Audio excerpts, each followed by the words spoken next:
Hello दोस्तों, नमस्कार। स्वागत है आज के वीडियो में, जहां पर हम लोग बातचीत के 50 सभी ऑब्जेक्टिव और सब्जेक्टिव प्रश्न उत्तर देखने वाले हैं। इसके पहले वीडियो में हम लोगों ने बातचीत से इसके थ्योरी को मैंने पढ़ा था। थ्योरी में हम लोगों ने इसकी कहानी को पढ़ा, निबंध को पढ़ा और इसके साथ साथ जो है इनके लेखक परिचय के बारे में, बालकृष्ण भट्ट के बारे में पढ़ा। तो उनके सभी जो है इसमें ऑब्जेक्टिव और सब्जेक्टिव के सवाल को डिस्कस करेंगे। सभी ऑब्जेक्टिव होंगे और सभी सब्जेक्टिव भी होंगे, जो कि बोर्ड परीक्षा में पूछे जाते हैं। महत्वपूर्ण सवाल होंगे, बहुत इंपॉर्टेंट है। ये पार्ट 2 है। पार्ट 1 अगर आप लोग नहीं देखा है तो वीडियो के जाकर के डिस्क्रिप्शन में अगर आप देख सकते हैं, उनके पीछे में आपको लिंक मिलेगा। और वीडियो के आप चैनल में भी चल जाइएगा तो वहाँ पर आपको उनका वीडियो मिल जाएगा पार्ट 1 का। ठीक है, तो चलते हैं, इसको वीडियो को शुरू करते हैं। यहाँ पर इंपॉर्टेंट सवाल के लिए करिए। तो यहाँ पर आप देखेंगे, यहाँ पर सवाल आ चुका है और देखेंगे कि सवाल क्या क्या बोला जाता है। कि पहला सवाल है कि बातचीत पाठ के लेखक कौन है। तो बातचीत का हो जाएगा बालकृष्ण भट्ट। बालकृष्ण भट्ट का जन्म कब हुआ? तो 23 जून 1844 को। बालकृष्ण भट्ट का जन्म कहाँ पे हुआ था? तो इलाहाबाद में हुआ था, प्रयागराज, उत्तर प्रदेश के अंदर। फिर अगला सवाल यहाँ पे बनता है कि बालकृष्ण भट्ट किस युग के लेखक हैं? तो ये भारतेंदु युग के हैं। अगला सवाल यहाँ पे बनता है कि बालकृष्ण भट्ट किस रूप में प्रसिद्ध हुए? तो ये हुआ निबंधकार और पत्रकार के रूप में इन्होंने फेमस हुआ। यहाँ पर कह रहा है कि भाई उन्होंने किस पत्रिका का संपादन किया था? हिंदी प्रदीप्त। हिंदी प्रदीप्त पत्रिका का संपादन किया था। अगला सवाल की ओर बढ़ते हैं। अगला सवाल बोल रहा है 7 नंबर से देखेंगे कि भाई हिंदी प्रदीप्त कितने वर्षों तक किया उन्होंने? तो 33 वर्षों तक किया हिंदी संपादन। इसके साथ साथ अगला सवाल बनता है यहाँ पर कि आचार्य रामचंद्र शुक्ल ने उन्हें क्या कहा? हिंदी का एडिशन और स्टील। हिंदी का एडिशन और स्टील किसे कहा? रामचंद्र शुक्ल ने कहा था। और ये कहा था किसने? बालकृष्ण भट्ट को कहा था। अगला सवाल बनता है कि बातचीत किस विद्या की रचना है? तो ललित निबंध है। आपको करना है आंसर। इस पाठ का मुख्य विषय क्या है? बातचीत का महत्व। बातचीत का महत्व है मनुष्य की सबसे बड़ी शक्ति क्या है? तो सबसे बड़ी शक्ति है बोलने की शक्ति। सबसे बड़ी शक्ति यानी वाक शक्ति। अगला सवाल बनता है कि वाक शक्ति किसकी देन है? तो ईश्वर की देन है। यहाँ पर अगला सवाल बनता है, यहाँ पर देखिए 13 नंबर से क्या बोल रहा है? देखिए तो कि वाक शक्ति ना होती तो संसार कैसा लगता? तो वाक शक्ति नहीं होता तो संसार गूंगा और मूक लगता। यहाँ पर देखिए 14 नंबर सवाल, बोलने से ही मनुष्य के रूप में असली साक्षात्कार होता है। यह किसका कथन है? ये बेन जॉनसन ने कहा था। अगला सवाल है कि बातचीत से क्या लाभ होता है? तो मन हल्का हो जाता है। मन हल्का हो जाता है, ऑप्शन यहाँ पर देख सकते हैं। अगला है यहाँ पर बातचीत से मन का क्या बाहर निकलता है? तो दुख और तनाव निकल जाता है। दुख और तनाव उनके मन से निकल जाता है। अगला सवाल है कि लेखक के अनुसार अगली बातचीत कितने लोगों में होना चाहिए? असली बातचीत कितने लोगों में? तो 2 लोगों के बीच में असली बातचीत होना चाहिए। अगला सवाल की ओर बढ़ते हैं। यहाँ पर देखिए 18 नंबर में, यह किसका विचार है कि असली बातचीत 2 व्यक्तियों के बीच में होता है? एडिसन का हो जाएगा। 4 या अधिक लोगों में बातचीत का लेखक ने क्या कहा? राम रमोवल कहा। राम रमोवल कहा कि भाई सबसे अगर 4 लोग से अधिक लोग अगर बात करने लगे तो उसे राम रमोवल कहा जाता है। अगला सवाल की ओर बढ़ते हैं। अगला सवाल देखिए, अगला है यहाँ बातचीत की कला कहाँ अधिक पाई गई? तो सबसे अधिक जो पाई गई वो यूरोप के अंदर पाई गई। यूरोप के अंदर। अगला है आर्ट ऑफ कन्वर्सेशन का अर्थ क्या है? तो आर्ट ऑफ कन्वर्सेशन का अर्थ है बातचीत की कला। अगला है रोमियन क्रूसो कौन था? तो एक उपन्यास पात्र था। रोमियन रूसो ने सबसे पहले किससे बात किया था? फ्राइडे से। अगला है कि लेखक के अनुसार बातचीत का सबसे अच्छा रूप क्या है? आत्मवार्तालाप। आत्मवार्तालाप का मतलब होता है अपने से बातचीत करना। अगला है आत्मवार्तालाप का अर्थ क्या होता है? अपने आप से बातचीत करना। अपने आप से बातचीत करना कहलाता है। अगला है यहाँ पर देखिए कि बातचीत से कौन सी कला विकसित हुई है? तो बोलने की कला विकसित हुई है। बातचीत करने से ही बोलने की कला विकसित हुई है। अगला देखिएगा यहाँ पे 27 नंबर सवाल में से 27 नंबर सवाल में क्या बोल रहा है कि बातचीत से कौन सा गुण बढ़ता है? तो आत्मविश्वास का गुण बढ़ता है। अगला है बातचीत किसका माध्यम है? विचारों का आदान प्रदान। विचारों का आदान प्रदान। अगला है बातचीत से समाज का क्या बढ़ता है? तो ये हो जाएगा प्रेम और मेलजोल बढ़ता है। बातचीत से समाज में प्रेम और मोलजोल जो है क्या होता है? मेलजोल बढ़ने का काम करता है। बातचीत से किसका विकास होता है? तो व्यक्तित्व का विकास होता है। अगला है बालकृष्ण भट्ट ने कुल मिलाकर कितने निबंध लिखे? तो लगभग 1000 निबंध लिखा। उनके निबंध में किस नाम से प्रसिद्ध हुआ? भट्ट निबंधमाला के नाम से। भट्ट निबंधमाला के नाम से प्रसिद्ध हुआ। अगला यहाँ पर देखिएगा 34 नंबर सवाल से कि बातचीत का मुख्य उद्देश्य क्या है? विचार साझा करना, विचार साझा करना, विचार साझा करना। अगला यहाँ पर है 35 नंबर में, बातचीत से मनुष्य में क्या बढ़ता है? अपनापन बढ़ता है, अपनापन बढ़ना। अगला यहाँ पर देखिएगा 36 नंबर में, बातचीत से किसका परिचय मिलता है? व्यक्ति का स्वभाव का परिचय मिलता है। लेखक ने किस कला में सबसे अधिक उपयोगी बताया? बातचीत की कला को सबसे अधिक उपयोगी बताया।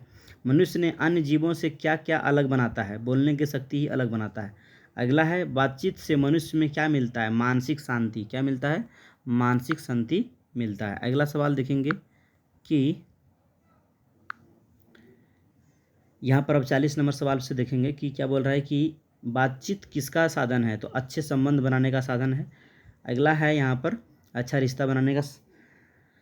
लेखक बातचीत को कैसी कला मानते हैं? तो लेखक जीवन की सबसे आवश्यक कला को बातचीत मानते हैं, क्योंकि अच्छी बातचीत का आधार क्या है? अच्छे विचार और अच्छी भाषा, अच्छी विचार और 42। अब 8 नंबर और 8 क्वेश्चन बचे हुए हैं।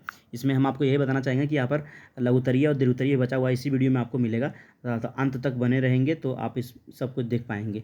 अगला सवाल की ओर बढ़ते हैं। अगला सवाल यहाँ पर क्या बोल रहा है कि लेखक कैसी बातचीत को अच्छा मानते हैं? सरल और सार्थक बातचीत को अच्छा मानते हैं। बातचीत में कौन सा संबंध मजबूत बनता है? मानवीय संबंध अच्छा बनता है। अगला है, बातचीत क्यों आवश्यक है? मानसिक और सामाजिक विकास के लिए बातचीत आवश्यक है। अगला है यहाँ पर, इस पाठ का संदेश क्या है? यानी कि बातचीत पाठ का संदेश क्या है? कि अच्छी बातचीत जीवन को बेहतर बनाती है। बातचीत जो है जीवन को बेहतर बनाने का काम करता है। बालकृष्ण भट्ट हिंदी साहित्य में किस रूप में प्रसिद्ध हुआ? तो श्रेष्ठ निबंधकार के रूप में प्रसिद्ध हुआ। अगला है, बातचीत का सबसे बड़ा लाभ क्या होता है? मन का बोझ कम हो जाता है। जब बातचीत करेंगे तो मन का बोझ क्या हो जाएगा? कम हो जाएगा। अगला सवाल की ओर बढ़ता है, मनुष्य की पहचान सबसे किससे होती है? उसकी वाणी से, उसकी वाणी से होती है। अगला है, बातचीत पाठ हमें क्या शिक्षा देती है? तो हमें सबसे या हमेशा मधुर, विनम्र और समझदारी की बात करनी चाहिए, ये हमें शिक्षा मिलती है। ठीक है, इसी के साथ यहीं पर हम लोग ऑब्जेक्टिव खत्म कर चुके हैं। अब आप देखेंगे सब्जेक्टिव। उसके बाद देखिए यहाँ पर लघुत्तरीय और दीर्घोत्तरीय सवाल आ चुके हैं। यहाँ पर देखेंगे इसका पहला सवाल यहाँ पर मिलेगा जो कि 9 नंबर में है, यदि मनुष्य वाक शक्ति ना होता, यदि मनुष्य में वाक शक्ति नहीं होता तो क्या होता? सवाल बोल रहा है कि यदि मनुष्य में वाक शक्ति यानी बोलने की शक्ति नहीं होती तो क्या होता? तो उत्तर कह रहा है कि यदि मनुष्य में बोलने की शक्ति ना होती तो पूरा संसार मूक यानी कि साइलेंट हो जाता और नीरस दिखाई पड़ता, यानी सब कुछ बिल्कुल शांत दिखता कि भाई कुछ नहीं हो रहा संसार में।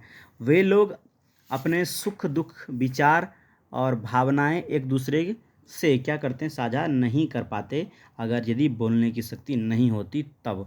इसके साथ साथ समाज में प्रेम, अपनापन, संवाद समाप्त हो जाता। इसलिए वाक शक्ति मनुष्य के जीवन के सबसे बड़ी शक्ति है। अगला सवाल देखेंगे, यहाँ पर बोल रहा है कि बातचीत के संबंध में वेन जॉनसन और एडिसन का क्या विचार है? तो बातचीत के बारे में कहते हैं कि वेन जॉनसन कहता है कि मनुष्य के बोलने से ही वास्तविक व्यक्तित्व की पहचान होती है, यानी कि भाई वास्तविक पहचान अगर बनानी है तो आदमी का, मनुष्य को बोलना ज़रूरी है, या तभी वो आदमी का वास्तविक पहचान बन पाएगा। ये बात तो उन्होंने कहा।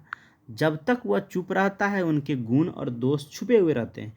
कितना भी आदमी कितना भी सीधा क्यों ना हो, अगर चुपचाप रहेगा तो बिल्कुल क्या होगा कि उनका गुण और दोष बिल्कुल छुपा हुआ रहेगा। लेकिन जैसे ही बोलना शुरू करता है ना, बिल्कुल आदमी जो है ना उसकी गलतियाँ नज़र आ जाती है। अगला है एडिसन। इसी के अंदर देखिए, एडिसन के अनुसार सच्ची बातचीत जो है केवल दो व्यक्ति के बीच में होता है। एग्जाम में कई बार पूछा गया है कि बताइए सच्ची बातचीत कितने लोगों के बीच में होती है? दो व्यक्तियों के बीच में होता है। अगला यहाँ पर है कि दो लोग खुल करके अपने मन की बात कहते हैं, जबकि अधिक लोगों को होने पर बातचीत औपचारिक हो जाती है।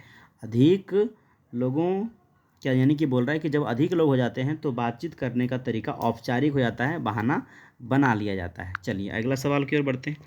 आर्ट ऑफ कन्वर्सेशन क्या है? आर्ट ऑफ कन्वर्सेशन, ठीक है, आर्ट ऑफ कन्वर्सेशन की बात करेंगे हम लोग तो आपको मिलेगा यहाँ पर देखिएगा आर्ट ऑफ कन्वर्सेशन।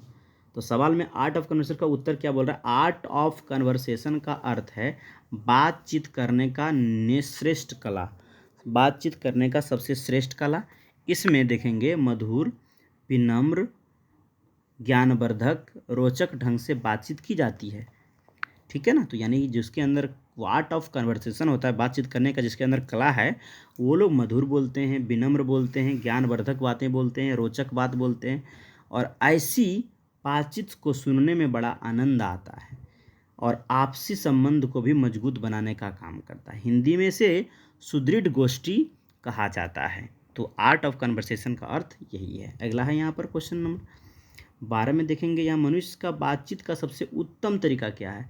तो मनुष्य का बातचीत करने का सबसे उत्तम तरीका लेखक के अनुसार यानी बालकृष्ण भट्ट के अनुसार कहा जाता है कि बातचीत का सबसे अच्छा तरीका आत्म वार्तालाप यानी अपने आप से बातचीत करना है। अपने आप से क्या करना है, बातचीत करना है। इससे मनुष्य अपनी कमियों को पहचानता है, अपने व्यवहार को सुधार लाता है, क्रोध यानी गुस्सा, ईर्ष्या मतलब दुश्मनी, कटुवाणी यानी खराब भाषा पर नियंत्रण कर पाता है। ऐसा व्यक्ति अपने जीवन में सुखी, शांत और सफल बन सकता है। जो लोग अपने गुण और दोष को समझ ले तो आदमी सफल जल्दी बन सकता है। अगला बात इसमें यही समझ आता है। अगला सवाल कह रहा है कि जब तक मनुष्य बोलता नहीं तब तक उसका गुण दोष प्रकट नहीं होता। इस कथन का भाव बताइए कि क्वेश्चन कहना क्या चाहता है। तो इस पर अगर हम देखेंगे 13 नंबर सवाल में, तो ये कहना चाहता है कि यदि इस कथन का अर्थ है कि जब कोई व्यक्ति चुप रहता है, जब चुप रहता है तो उसके स्वभाव, ज्ञान और चरित्र का पता नहीं चल पाता है। जब चुप रहता तो क्या उसका स्वभाव कैसा है, ज्ञान कैसा है, चरित्र का कैसा है, पता नहीं चल पाता। लेकिन जैसे ही वह क्या करता है, बोलता है, तो उनके विचार, भाषा, व्यवहार, अच्छे और बुरे गुण सामने आना शुरू हो जाता है। इसलिए मनुष्य के वाणी उसके व्यक्तित्व का सबसे बड़ा परिचय होता है। यानी मनुष्य के अंदर बोलने की जो शक्ति होती है, क्षमताएं होती है, वही उसका जो है ना असली परिचय दिलाता है। तो मैं उम्मीद करता हूँ कि आपको वीडियो अच्छा लगा होगा। अगर आपको यह वीडियो पसंद आया तो कृपया वीडियो को लाइक करें, कमेंट करें और अपनी राय ज़रूर बताएं। ऐसे ही महत्वपूर्ण शैक्षणिक मतलब पढ़ने एजुकेशन वाले वीडियो हमारे चैनल को देखने के लिए सब्सक्राइब जरूर करें। धन्यवाद। आपका दिन शुभ हो और बेल आइकन को ज़रूर दबाएं क्योंकि ये वीडियो आपको हमेशा मिलता रहेगा। धन्यवाद। आपका दिन शुभ हो। जय हिंद, जय भारत।